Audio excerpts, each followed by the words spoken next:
แก่เลยไปหาเฮ็ดเมื่อคืนนี่ฝนตกแห้งหาเฮ็ดเพาะโอ้โหไปเด้อทุกคนไปเด้อหาเฮ็ดเพาะถ้าอื่นเฮ็ดปวกถ้านี่ได้เฮ็ดเพาะตกเมื่อคืนนี่แห้งๆเลยฝนสารวันบ้านบึงขามมาเด้อผู้ใดสิมาเด้อบรรยากาศยามเช้าที่เท่าไหร่มื้อที่2จริงว่าเนาะไปหาเฮ็ดนี่หาเฮ็ดเฮ็ดออกจะเฮ็ดยังแหละ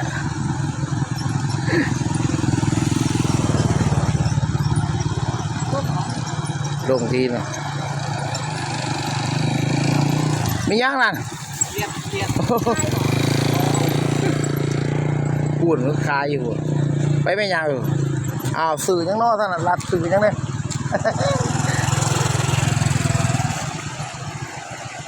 บรรยากาศยามเช้าไปหาเฮ็ดคือเก่าพี่น้องลุยฝนตกเมื่อคืนนี่โอ้สิมาเด้อประมาณไปคือเก่า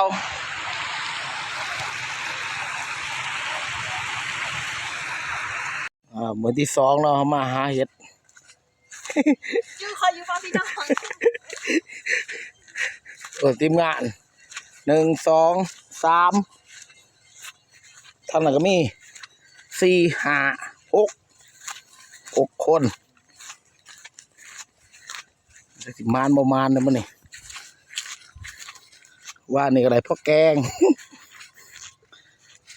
กันออกเฮ็ดทางนี่เฮ้ยฝนตกธรรมศาสตร์เบิ่งนี้เย็นมานี่อากาศเย็นมานี่อยากเก็บเฮ็ดแล้ว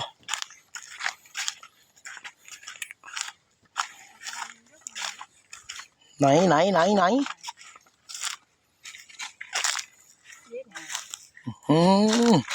ฮ็ดเพาะโอ้ยใหญ่เลยได้ในตะกตานี่บ่ได้แกงอยู่ค่ะท่านอันนี้เคลียร์บนขี้เก่าหอดแล้วทีมงานหาเฮ็ดนะมาสรุปผลงานลงหมวกก่อนอันนี้ผมแมริดนี่โอ้เลยพวกแกงอยู่นี่เขาไม่เท้าอันนี้เขาไปนี่เสี่ยงจ้ะโอ้นี่